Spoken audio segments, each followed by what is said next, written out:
بسم الله الرحمن الرحيم اتل ما أوحي إليك من الكتاب وأقم الصلاة إن الصلاة تنهى عن الفحشاء والمنكر ولذكر الله أكبر والله يعلم ما تصنعون. السلام علیکم ورحمۃ اللہ وبرکاتہ. الحمد للہ رب العالمین والصلاة والسلام علی اشرف الانبیاء والمرسلین نبینا محمد وعلی آلہ واصحابہ اجمعین. اما بعد، 21ویں پارے کے اہم مضامین کی تشریح میں سورہ لقمان کے آخر تک ہم پہنچے تھے. ہم نے مناسب سمجھا کہ 21ویں پارے کا دوسری قسط یعنی پارٹ 2 جو ہے سورہ سجدہ اور سورہ احزاب کی انشاءاللہ کچھ آیتیں ہیں اور ان کی تشریح آپ کے سامنے ہم پیش کریں گے. سورۃ السجدہ یہ مشہور سورت ہے، الف لام سے شروع ہوتی ہے. اس سورت کی فضیلت بھی ہے اور اس میں کئی اہم باتیں بھی ہیں. صحیح حضرت ابو ہریرہ رضی اللہ عنہ کہتے ہیں کہ رسول اکرم صلی اللہ علیہ وسلم جمعہ کے دن نماز فجر کی پہلی رکعت میں سورہ سجدہ پڑھتے تھے اور دوسری رکعت میں سورۃ الدہر جس کو سورۃ الانسان بھی کہتے ہیں اس کو پڑھتے تھے. یہ تو اس کی فضیلت ہے. لیکن یہاں ایک چیز کی طرف تنبیہ کرنا مناسب بھی سمجھیں گے، وہ یہ ہے کہ اہل حدیث اور سلفیوں کے پاس سورہ جو ہے سنتوں پر عمل تو کیا جاتا ہے، لیکن اہل حدیث علماء کی ایک ذمہ داری یہ ہے کہ وہ عوام کو یہ بتائیں کہ ان صورتوں کا پڑھنا ضروری نہیں ہے. کبھی ایسا ہو جاتا ہے کہ اگر کوئی عالم دین یہ نہ پڑھے تو مقتدیوں میں زور سے بولتے کیا مولوی صاحب تم نے سجدہ بھی دہر یاد نہیں ہے کیا، ہمیں کتنے سالہ سے پڑھ لے کو ہیں تمہیں کیوں نہیں پڑھے، تو زور سے بول دیتے ہیں. تو اللہ کی نبی صلی اللہ علیہ وسلم جو صورتیں پڑھتے تھے ان صورتوں کا پڑھنا مستحب ہے، ضروری نہیں ہے. اگر ان کو کوئی ضروری سمجھتا ہے تو وہ جو ہے اسوہ سلف کے خلاف ہے. لہذا علامہ البانی رحمہ اللہ کے بارے میں ہمارے اساتذہ نے یہ واقعہ بیان کیا کہ علامہ البانی ایک مرتبہ کسی جگہ گئے تھے. غور سے سنیے پوائنٹ یہ ہے. تو ان کو جو ہے سورہ سجدہ نماز فجر میں جو ہے انہوں جمعہ کے دن ان کو جو ہے نماز فجر پڑھانا تھا. علامہ البانی کو آگے بڑھایا گیا تو علامہ البانی نے دوسری صورتیں پڑھی. لوگوں نے پوچھا آپ اتنے بڑے محدث ہو کر کیوں نہیں پڑھے یہ سورہ سجدہ بھی سورہ دہر، ماشاءاللہ کیا عاجزی ہے، کیا اپنے کم علمی کا جو ہے اظہار کرنے میں جو ہے وہ ذرہ برابر بھی جو ہے یہ نہیں سمجھتے تھے. ہندوستان کے ماحول میں اگر کوئی عالم دین کوئی سوال کا جواب نہیں دیا تو لوگ تو اسے ہمیشہ کے لیے عالمش نہیں مانتے، علماء کی فہرست سے نکالتے. غلط بات ہے. علامہ البانی رحمہ اللہ نے کہا 2 وجوہات ہیں. ایک تو یہ ہے کہ مجھے یاد نہیں ہے، صاف کہا. جیسا کہ امام مالک رحمہ اللہ سے بھی ایک آدمی نے 72 سوالات کیے تھے، 2 سوال کے جواب دے کر بقیہ 70 کے بارے میں کہا مجھے یاد نہیں، میں نہیں جانتا ہوں. تو عالم دین اگر کوئی یہ کہے کہ میں نہیں جانتا ہوں تو اسے عار نہیں سمجھنا چاہیے. کیوں؟ اس لیے کہ اللہ نے کہا وَفَوْقَ كُلِّ ذِي عِلْمٍ عَلِيمٌ، ہر جاننے والے کے اوپر اور ایک جاننے والا ہوتا ہے. تو علامہ البانی رحمہ اللہ نے دوسرا جواب دیتے ہوئے کہا کہ نہ پڑھنے کی وجہ یہ کچھ لوگ اس کو واجب سمجھتے ہیں، لہٰذا حرمین وغیرہ میں ایک ہفتہ پڑھے دوسرے ہفتہ نہیں پڑھتے، تو لہٰذا اس کو مطلب واجب کی درجہ نہیں دینا چاہیے. رسول اکرم صلی اللہ علیہ وسلم کی جتنی حدیث ہیں ان تمام احادیث کو اور آپ کے معمولات کو اور وظائف کو دیکھ کر فقہا نے محدثین نے ضوابط بنائے کون سی چیز واجب کے درجے میں آتی ہے، کون سی چیز مستحب ہے. لہٰذا ان تمام کو دیکھ کر علماء جو ہے عوام کی ذہنی تربیت کریں. سورہ سجدہ اللہ کی نبی صلی اللہ علیہ وسلم کیوں پڑھتے تھے نماز فجر کی پہلی رکعت میں اور دوسری رکعت میں سورہ سجدہ اور سورہ دہر پڑھتے تھے، تو اس کی کیا وجہ ہے؟ تو علامہ ابن کثیر رحمہ اللہ کہتے ہیں کہ رسول اکرم صلی اللہ علیہ وسلم جمعہ کے دن نماز فجر کی پہلی رکعت میں سورہ سجدہ پڑھتے اور دوسری رکعت میں سورہ دہر پڑھتے تھے، یہ بتانے کے لیے کہ جمعہ کے دن قیامت کو آنا ہے، لہذا یہ گویا فکر آخرت کی تجدید ہے. اسی طریقے سے عائشہ رضی اللہ عنہ کی حدیث ہے سنن میں مسند احمد میں، جس کو علامہ البانی صحیح قرار دیتے ہیں کہ اللہ کی نبی صلی اللہ علیہ وسلم جو ہے سوتے وقت بھی اس سورت کو پڑھا کرتے تھے. لہذا ہماری اپنی ذمہ داری بنتی ہے کہ سوتے وقت یہ جتنے اوراد ہیں، ادعیہ ہیں، اذکار ہیں، ان کو پڑھتے ہوئے سورت و سجدہ کا اہتمام بھی کریں. اگر ہمارے پاس کوئی ایسا ایپ بھی ہے جس میں جو ہے رات کے اذکار النوم جسے بولتے ہیں رات کے اذکار، تو جیسے ہمارا نائٹ ڈریس ہوتا ہے ویسے نائٹ اذکار تیار بھی ہونا چاہیے. ہمارے سورہ سجدہ پڑھ کر مکمل طور سوئیں. اس صورت میں کیا پیغام ہے؟ اللہ تبارک و تعالیٰ نے اس صورت میں بتایا کہ یہ کتاب اللہ کی طرف سے اتری ہے، اس میں کوئی شک نہیں ہے. کفار مکہ نے کہا کہ محمد صلی اللہ علیہ وسلم جو ہے گھڑ کر لا لیے ہیں، تو اللہ تعالیٰ نے اس میں بتایا کہ نہیں، ویسی بات نہیں ہے، بلکہ تو یہ کتاب سچی ہے. زمین و آسمان کو اللہ نے 6 دنوں میں پیدا فرمایا. اللہ تبارک و تعالیٰ عرش پر ہے. یہاں ایک مسئلے کی وضاحت کر دینا ضروری سمجھتا ہوں کہ ہندوستانی مدارس میں بعض جگہ جو ہے ایسا پڑھایا جاتا ہے کہ اللہ ہر جگہ موجود ہے. یہ بات غلط ہے، نہیں ہے. اللہ تعالیٰ عرش پہ ہے، اس کا علم، اس کا ارادہ، اس کی نگرانی ہر جگہ موجود ہے. لہٰذا یہی صحیح عقیدہ بچوں کو بچپن ہی سے ہم مکمل طور پر ان کے ذہنوں میں ڈالنے کی کوشش کریں. اور اللہ نے یہ بھی فرمایا کہ اللہ تعالیٰ مدبر ہے، اور جو ہے قیامت کی جو مقدار ہوگی ایک دن کی 1000 سال کی ہوگی، جیسا کہ جو ہے اللہ نے سورہ حج میں کہا ان یوما عند ربک کالف سنۃ مما تعدون. اللہ نے فرمایا کہ اللہ نے انسان کو بڑے بہترین انداز سے پیدا فرمایا، اور جو ہے اس کو کیا کیا ہے، ایک حقیر پانی سے پیدا کیا ہے. آپ جانتے ہیں مرد عورت کی منی سے اولاد ہوتی ہے، تو اللہ فرماتا ہے فَلْيَنظُرِ الْإِنسَانُ مِمَّا خُلِقَ مِن مَّاءٍ دَافِقٍ يَخْرُجُ مِن بَيْنِ الصُّلْبِ وَالتَّرَائِبِ. اللہ نے فرمایا انسان اپنی پیدائش پر غور کرے، کیسے حقیر پانی سے پیدا ہوا ہے. فَلْيَنظُرِ الْإِنسَانُ مِمَّا خُلِقَ مِن مَّاءٍ دَافِقٍ، اچھلتے ہوئے پانی سے پیدا کیا ہے. لہذا جب انسان اپنی پیدائش پہ غور کرے تو اسے کبھی تکبر نہیں آنا چاہیے. اس کے بعد اللہ نے فرمایا کہ اللہ تعالیٰ اسے کان دیتا ہے، نگاہیں دیتا ہے، دل دیتا ہے. ان تمام نعمتوں کو پا کر بہت کم لوگ شکر ادا کرتے ہیں. اور اللہ تبارک و تعالیٰ نے اس کے بعد موت کا تذکرہ فرمایا. شاید یہی وجہ ہے سجدہ میں اللہ کے نبی صلی اللہ علیہ وسلم یہ قل یتوفاکم ملک الموت کہہ کر جو ہے فکر آخرت کو یاد دلاتے تھے. ہمارے معاشرے میں مشہور ہے کہ ملک الموت کا نام اسرائیل ہے. یہ صحیح نہیں، اسرائیلی روایتیں ہیں. قرآن نے موت کے فرشتے کو ملک الموت کہا ہے، وہی کہنا صحیح ہے. اپنے بچوں کو بھی یہی سکھائیں، لہذا غلط باتیں اپنے بچوں کو نہ سکھائیں. قیامت کے دن کیا ہوگا؟ سب مجرمین اپنے اپنے سر نیچے جھکائے ہوں گے. جانتے ہیں نا، دنیا میں کسی بھی چور کو جب اخباری کانفرنس کے دوران لایا جاتا ہے، یعنی تو پولیس نے فوٹو لیے بولا تو اپنی نگاہیں نیچے کر لیتا انہیں. تو اسی طریقے سے قیامت دن مجرم آئیں گے تو ان کے پورے چہرے نیچے جھکے ہوئے ہوں گے اور کہیں گے اللہ دوبارہ دنیا میں بھیج، ہم عمل کر کو آتے ہیں. اللہ تعالیٰ کہاں فرمائے گا؟ نہیں بھیجے گا. دوبارہ بھیجے تو وہ کام کریں گے. اور اس کے بعد اللہ تبارک و تعالیٰ نے کہا تمہیں ہم کو بھلائے تھے نا، اس کا عذاب چکو یہ. اور اس کے بعد اللہ نے مومنوں کی جو ہے مومنوں کی تعریف فرمائی کہ مومن ایسے ہوتے ہیں جو اپنے رب کے سامنے سجدہ کرتے ہیں اور ہمیشہ اللہ تبارک و تعالیٰ کی تذکر بیان کرتے ہیں اور کبھی تکبر نہیں کرتے. یہ بات یاد رکھیے، سجدے کا حقیقی معنی مفہوم اور اس کا صحیح اثر کسی بندے مومن نے سمجھ لیا تو زندگی بھر کبھی تکبر نہیں کرے گا. اپنے ماتھا نیچے ٹیک کر ہم سبحان ربی الاعلیٰ کہتے ہیں، اے اللہ اگر بلندی زیب دیتی ہے تو تیرے لیے ہے، میری تیرے سامنے کوئی وقعت نہیں ہے. اسی لیے اللہ کے نبی نے کہا کہ سجدے میں بندہ اللہ تبارک و تعالیٰ کے بہت زیادہ قریب ہو جاتا ہے. یہاں بھی یہ غلطی کی وضاحت کر دیتے ہیں، جب اللہ کے نبی فرماتے ہیں کہ بندہ سجدہ میں اللہ کے قریب ہوتا ہے، تو کچھ لوگ کیا کرتے ہیں، سجدہ کرنے کے الگ دعا کرنے کے واسطے الگ سے سجدہ کرتے ہیں. اس کی کوئی حیثیت نہیں ہے. آپ دعا کرنا ہو تو ایسے ہاتھ اٹھا کر کیجیے. حالت سجدہ میں دعا کرنا ہی چاہتے ہیں تو 2 رکعت نماز پڑھ کے اس کے اندر سجدہ کرو. اس کے لیے الگ سے سجدہ کر کے ہاتھوں کو ایسا سیدھا رکھ لینا یہ سلف سے ثابت نہیں ہے. اس کے بعد اللہ نے مومنوں کی تعریف فرمائی کہ مومن کیا کرتے ہیں، رات میں سوتے بھی ہیں تو ان کو جہنم کا خوف ہوتا ہے. اللہ تعالیٰ کے ثواب کی امید ان کو جو ہے اپنے بستر سے اٹھا دیتی ہے، تو وہ اپنے بستروں کو سب چھوڑ کر کیا کرتے ہیں، اللہ تبارک و تعالیٰ کی عبادت کرنے کے لیے کھڑے ہو جاتے ہیں.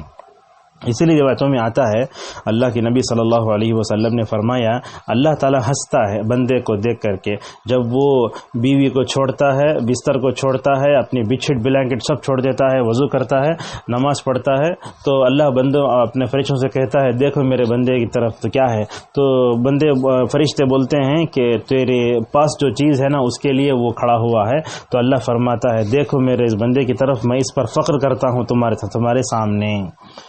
اور اللہ نے اس کے بعد کہا کہ اللہ تعالیٰ نے جنت کو جو ہے مومن کی آنکھوں سے اوجھل بنا کے رکھ دیا ہے اور اسے کہا کہ آنکھوں کی ٹھنڈک ہے. اور اس کے بعد اللہ نے کہا مومن اور جو ہے کافر برابر نہیں ہو سکتے، اطاعت کرنے والے اور نافرمان برابر نہیں ہو سکتے، دونوں کا ٹھکانہ الگ الگ ہے. اور اس کے بعد اللہ نے فرمایا آخرت کا عذاب پانے سے پہلے دنیا میں خود عذاب ہوتا ہے. آپ جانتے ہیں قبر حق ہے قبر برحق ہے، اس میں عذاب بھی ہوتا ہے، جسم کو بھی ہوتا ہے، روح کو بھی ہوتا ہے. یہی اہل سنت والجماعت کا عقیدہ ہے. قرآن میں عذاب قبر کی طرف جو آیتیں اشارہ کرتی ہیں اس میں سورہ سجدہ کی آیت نمبر یہ جو ہے 21 ہے، شاید 21 ہے. وَلَنُذِيقَنَّهُم مِّنَ الْعَذَابِ الْأَدْنَىٰ دُونَ الْعَذَابِ الْأَكْبَرِ. العذاب الادنیٰ سے مراد جو ہے عذاب قبر ہے. اور اس کے بعد اللہ تبارک و تعالیٰ نے سورہ سجدہ کے جو ہے آخری رکوع میں حضرت موسیٰ علیہ السلام کا ذکر فرمایا کہ موسیٰ علیہ السلام کون تھے. ان کو اللہ نے توریت دی فرعون کی ہلاکت کے بعد، اور اس کے بعد اللہ تبارک و تعالیٰ نے جو ہے بنی اسرائیل کو دنیا میں قیادت و سیادت کیوں دیا. ان کے اندر دو چیزیں تھی، صبر بھی تھا، یقین بھی تھا. اسی لیے علامہ ابن القیم رحمہ اللہ کہتے ہیں تنال الامامۃ فی الدین بالصبر والیقین. اور اسی طریقے سے اللہ نے فرمایا کہ کتنی بستیوں کو ہم نے ہلاک کیا. اور اس کے بعد اللہ فرماتا ہے کہ پانی کو ہم کھینچ کر لے جاتے ہیں تو کیا کرتے ہیں، پانی سے انسان بھی فائدہ اٹھاتا، جانور بھی فائدہ اٹھاتا، اس سے کھیتی بھی پیدا ہوتی ہے. اور اللہ تبارک تعالیٰ نے فرمایا اے محمد صلی اللہ علیہ وسلم آپ بھی انتظار کرو اللہ تعالیٰ کی نصرت کا، اور وہ بھی انتظار کرے اللہ کے عذاب کا. تو یہ جو ہے سورہ سجدہ کے کچھ اہم مضامین تھے. اب آئیے سورہ احزاب کی جو ہے تقریباً آدھی سے تقریباً سورت کا جو ہے ہم خلاصہ جو ہے اس میں اہم مضامین جو ہے پیش کر دیتے ہیں. احزاب کیا ہے؟ احزاب جو ہے حزبن کی جمع ہے، جس کے معنی جماعتوں کے ہیں. اللہ کے نبی صلی اللہ علیہ وسلم نے 4 ہجری میں جو جنگ لڑی تھی، یا 6 ہجری میں شاید وہ جو جنگ لڑی جس کو خندق کہتے ہیں، تو خندق میں کئی جماعتیں جمع ہو گئی تھی، مختلف عرب کے قبائل جمع ہو گئے تھے، اسی لیے اس کو احزاب کہا جاتا ہے. تو غزوہ خندق جس کو ہم بولتے ہیں نا، اسی کو غزوۃ الاحزاب بھی کہتے ہیں. اسی کی طرف یہ صورت اشارہ کر رہی ہے. مدنی صورت ہے، اور قرآن کریم میں جن صورتوں میں عورتوں سے متعلق احکامات ہے اس میں سورۃ النساء بھی، سورہ احزاب بھی ہے. اسی لیے عورتوں کے مدرسے میں یہ دونوں صورتیں خاص طور پڑھائی جاتی ہیں. اللہ نے کہا کہ اے نبی صلی اللہ علیہ وسلم اللہ سے ڈرو. ساتھ میں امت کو بھی خطاب کیا گیا ہے. اور اللہ نے فرمایا کہ اے محمد صلی اللہ علیہ وسلم وحی کی روشنی میں زندگی گزارو. یہ کافر، مشرک، منافق آپ جو کچھ آپ کو ٹینشن دلاتے ہیں اللہ کے حوالے کرو ساری چیزوں کو. اس کے بعد اللہ نے فرمایا اللہ نے انسان کے جو ہے پیٹ میں 2 دل نہیں بنائے ہیں. آپ ایک وقت میں 2 کام نہیں کر سکتے. تو اس سے معلوم یہ ہوتا ہے کہ انسان کو ایک وقت میں ایک ہی کام کرنا چاہیے. اگر کوئی انسان ایک کام کر رہا ہو تو اس کو دوسرے کام کی طرف توجہ نہیں دلا سکتے. ایسا بہت ہوتا ہے. تو یہ اللہ نے فرمایا کہ جیسے ایک انسان کے پیٹ میں 2 دل نہیں ہو سکتے، تمہاری مائیں بھی 2 نہیں ہو سکتی. جیسے کیا فرمایا کہ جاہلیت میں اگر کوئی شوہر اپنی بیوی سے کہتا تھا کہ تو میرے ماں کی پیٹ کی طرح ہے تو بولتا تھا، تو وہ طلاق ہو جاتی تھی. اس کا ذکر جو ہے انشاءاللہ سورہ مجادلہ میں آتا ہے. اور اللہ نے فرمایا کہ سگا بیٹا جو ہوتا ہے وہ سگا ہے. جس کو تم اپنا بیٹا بناتے ہو وہ حقیقی بیٹا نہیں ہو سکتا. رسول اکرم صلی اللہ علیہ وسلم نے زید ابن حارثہ کو اپنا بیٹا بنا لیا تھا تو لوگ کہنے لگے یہ زید ابن حارثہ نہیں، زید ابن محمد ہے. اللہ نے فرمایا دیکھو اگر کوئی آدمی کسی کو اپنا بیٹا، اسے بولتے متبنہ بنانا، اپنا بیٹا بنا لیتا ہے تو بھی اسے اس کے والد کی طرف ہی منسوخ کرنا چاہیے. آج کل معاشرے میں لے پالک کی ایک رقم چل پڑی ہے، لوگ لے کر پال لیتے ہیں تو اپنا نام لکھا لیتے ہیں. اس میں نہیں ہونا چاہیے. اس لیے کہ حدیث ہے جو آدمی اپنے باپ کو چھوڑ کر دوسروں کی طرف منسوب کرے گا اس کے اوپر جنت حرام ہے. اور اس کے بعد اللہ نے فرمایا کہ مومن کو چاہیے کہ وہ اپنے نفسوں سے زیادہ نبی کریم صلی اللہ علیہ وسلم سے محبت کریں. اور نبی کی بیویاں امت کے لیے مائیں ہیں. ام المؤمنین کا مطلب مومنین کی مائیں، یہ دو مطلب احترام میں ہے. تو لہذا جب بھی جو ہے اللہ کے نبی صلی اللہ علیہ وسلم کی بیویوں کا نام آتا ہے تو وہ نام سے پہلے ام المؤمنین کہنے میں کوئی حرج نہیں ہے، جیسا کہ اللہ تبارک و تعالیٰ نے فرمایا. اور اس کے بعد اللہ نے کہا کہ ایک دوسرے کے اگر تم وارث ہونا چاہتے ہو تو رشتہ ہونا ضروری ہے. اور اس کے بعد اللہ نے فرمایا دیکھو دنیا میں نبی بہت گزرے ہیں، اس میں 5 نبی بڑے اولوالعزم کا مطلب بڑے پختہ ارادے کے مالک، بڑے صبر والے، بڑے شاکر جو ہے. کون ہے وہ 5 نبی؟ اللہ نے زمانی ترتیب ذکر کیا. سب سے پہلے محمد صلی اللہ علیہ وسلم سب پر مقدم کیا. دوسرے حضرت نوح ہیں، تیسرے ابراہیم ہیں، چوتھے موسیٰ ہیں، اور 5ویں عیسیٰ ہیں. اللہ نے ان کا ذکر سورہ شورى میں بھی کیا ہے اور فرمایا سورہ احقاف کے آخری میں فاصبر کما صبر اولو العزم من الرسل ولا تستعجل لهم. اور اس کے بعد سورہ خندق کا تذکرہ ہوتا ہے. خندق جو ہے یہ مدینے میں لڑی جانے والی ٹھنڈی کے دنوں میں لڑی جانے والی ایک جنگ ہے۔ اللہ تعالیٰ نے سورۃ التوبہ سورہ نمبر شاید 9 ہے، اللہ تبارک و تعالیٰ نے اس میں گرمی میں لڑی جانے والی جنگ کا تذکرہ کیا، تبوک کا، والذین اتبعوہ فی ساعۃ العسرہ، سردی میں لڑی جانے والی جنگ کا بھی ذکر فرمایا۔ یہ توبہ میں گرمی کی جنگ، اور جو ہے احزاب سورۃ الاحزاب میں خندق کی جنگ کا ذکر کر کے یہ بتایا کہ مومن اللہ تعالیٰ کی سر بلندی کے لیے کوشش کرتا رہے اور ہمیشہ سر گرم رہے، اس کے جذبے پر نہ گرمی کا اثر ہونا چاہیے نہ سردی کا اثر ہونا چاہیے۔ رسول اکرم صلی اللہ علیہ وسلم نے یہ بتایا، اور اللہ کی نعمتیں بڑی ہوئی۔ کیا ہوئی؟ غزوہ خندق میں اللہ کے نبی صلی اللہ علیہ وسلم نے سلمان فارسی سے مشورہ کر کے خندق کھودی تھی۔ خندق کھودی تھی تو اللہ کے نبی صلی اللہ علیہ وسلم کے پیٹ پر 2 پتھر اور حضرات صحابہ کرام کے پیٹ پر ایک پتھر تھا۔ اللہ کے نبی صلی اللہ علیہ وسلم نے اس موقع پر جو ہے بڑی بہترین انداز سے اپنے صحابہ کی تربیت فرمائی۔ آپ صلی اللہ علیہ وسلم خندق کھودتے تھے، صحابی کھودتے تھے، اشعار پڑھ کے آپ صلی اللہ علیہ وسلم اپنے حضرات صحابہ کرام کے دل کو بہلایا کرتے تھے۔ اللہ فرماتا ہے ایسا وقت آیا تمہارے اوپر، ہر طرف سے لشکر، اوپر سے نیچے سے، پورے آنکھیں کھڑا ہو گئیں، کلیجہ منہ کو آ گیا۔ اللہ کے بارے میں ہم لوگ مختلف گمان کرنے لگے۔ اب وہ اوپر پورے کفار آ رہے ہیں، مشرکین یہودی سب مل کے مسلمانوں کے دشمن ہو جا رہے ہیں، مسلمانوں کے دل ہلنے لگے۔ ایسے موقع پر کیا ہوتا ہے، جسے مومن اور کافر کی جو پہچان ہوتی ہے اصل آزمائش کے وقت میں ہوتی ہے۔ مومن آزمائش کے وقت احد پہاڑ کی طرح ہو جاتا ہے، لیکن کافر کیا ہوتا ہے، اس کا ایمان ڈگمگانے لگتا ہے۔ تو اس موقع پر منافقین نے کہا نعوذ باللہ، اللہ اور اس کے رسول ہم کو دھوکہ دیتے ہیں، اور جو ہے یہ لوگ نبی کریم صلی اللہ علیہ وسلم سے جھوٹے ہیلے بہانے کر کے چلے گئے، بولے ہمارے گھراں پورے خالی ہو گئے اس لیے بھاگ گئے لوگ۔ اللہ فرماتا ہے موت آنا تو وہاں بھی آ سکتی ہے موت۔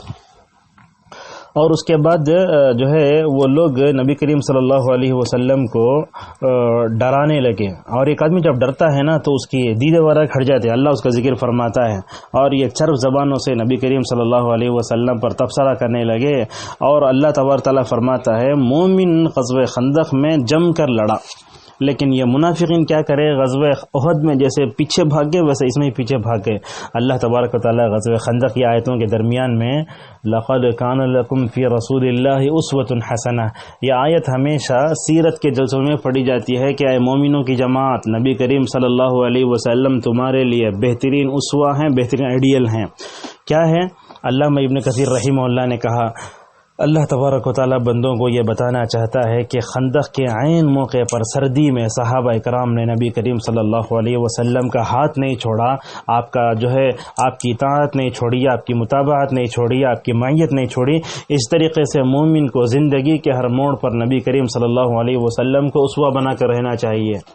آپ جانتے ہیں مولانا وحید الدین خان کو، یہ دہلی میں رہنے والی ایک شخصیت تھی، یہودیوں سے اور اسرائیل سے بڑے متاثر تھے، ان کا اپنا الگ اسلام تھا۔ انہوں نے اپنی کتابوں میں لکھا نعوذ باللہ رسول اللہ صلی اللہ علیہ وسلم بہترین اسوہ تو ہو سکتے ہیں لیکن کمپلیٹ اسوہ نہیں ہو سکتے، نعوذ باللہ۔ ایسا کہنے والے کے ایمان میں تو ہمیں ذرہ برابر بھی شک ہی نہیں ہے، ایمان کی نفی ہو جاتی ہے۔ نبی صلی اللہ علیہ وسلم مکمل نمونہ نہیں، اللہ اکبر، ایسی بات کہنے والے کا اسلام باقی نہیں رہ جاتا۔ تو لہٰذا ایسی فکر دنیا میں چھوڑ کر چلے گئے، اللہ تعالیٰ جو ہے حفاظت کرے علماء کی۔ تو ایسی افکار و نظریات رکھنے والے لوگوں کی کتابوں سے بھی جہاں تک ہو سکے ہم دور رہیں۔ تو یہ نبی کریم صلی اللہ علیہ وسلم مکمل نمونہ نہیں ہو سکتے، اگر کوئی آدمی ایسا کہتا ہے تو اس کے اسلام سے خارج ہونے میں کوئی شک ہی نہیں ہے، نعوذ باللہ من ذالک۔ تو نبی کریم صلی اللہ علیہ وسلم بہترین نمونہ تھے، مطلب یہ ہے کہ آپ صلی اللہ علیہ وسلم مکمل نمونہ تھے، اس لیے اللہ نے آپ صلی اللہ علیہ وسلم کے بارے میں کہا کہ جو ہے آپ جو ہے بہترین اسوہ ہیں۔ اس کے بعد اللہ تبارک و تعالیٰ نے فرمایا کہ مومنین میں کچھ ایسے تھے غزوہ خندق سے پہلے، غزوہ بدر میں یہ لوگ کیا کیے، شہید ہونے کے لیے گئے۔ کچھ صحابہ شہید نہیں ہوئے، کچھ صحابہ شہید ہو گئے۔ بار بار آ کے نبی سے پوچھتے یا رسول اللہ بدر میں جام شہادت نوش کرنے کا موقع نہیں ملانا، پھر کب ہم نہ اللہ کے راستے میں جنگ کرنے کا موقع ملتا؟ اللہ نے احد میں موقع دیا۔ تو اللہ مومن کی تعریف فرماتا ہے، مومن کچھ ایسے ہوتے ہیں اللہ سے کیے ہوئے عہد کو پورا کرتے ہیں، ان میں سے کچھ اللہ اللہ کو پیارے ہو گئے اور ان میں سے کچھ اپنی باری کا انتظار کر رہے ہیں، انہوں نے اپنے آپ کو تبدیل نہیں کیا، اللہ اکبر۔ اور اس کے بعد اللہ تبارک و تعالیٰ نے اسی غزوہ خندق کا تذکرہ کرتے ہوئے کہا کہ اللہ نے لوٹا دیا غصے کے ساتھ، ہوا آئی اور پورے ڈیڑھے اڑ گئے اور مکمل طور پر چلے گئے، کافی ڈر کے بھاگ گئے۔